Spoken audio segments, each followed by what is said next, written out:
এদিকে মহান আল্লাহ রব্বুল আলামিন মহানবী সাল্লাল্লাহু আলাইহি ওয়াসাল্লামকে তাদের এই পরামর্শের কথা জানিয়ে দিলেন এবং হিজরতের আদেশ প্রদান করলেন।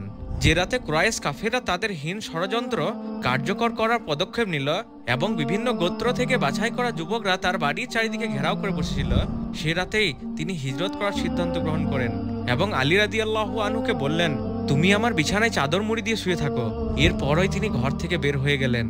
দেখলেন ঘরের দিকে একদল কাফের উত পেতে বসে আছে। তিনি সূরা ইয়াসিন তেলাওয়াত করতে করতে বের হলেন। ফলে আল্লাহ তাআলা কাফেরদের চোখে পর্দা ফেলে দিলেন। তারা রাসূলুল্লাহ সাল্লাল্লাহু আলাইহি ওয়াসাল্লামকে দেখতে পেল না। তিনি তাদের সকলের নাকের ডগা ডিঙিয়ে আবু বকর রাদিয়াল্লাহু আনহু বাসায় গেলেন। আবু বকর সিদ্দিক রাদিয়াল্লাহু আনহু রাসূলুল্লাহ সাল্লাল্লাহু আলাইহি ওয়াসাল্লামের সহযাত্রী ছিলেন এবং বাড়ির পিছনে একটি দরজা দিয়ে বের হয়ে মক্কার দূরবর্তী শাহর পাহাড়ের দিকে যাত্রা করলেন। রাসূলুল্লাহ সাল্লাল্লাহু আলাইহি ওয়াসাল্লাম সাওর পাহাড়ের একটি গুহায় আশ্রয় নিলেন।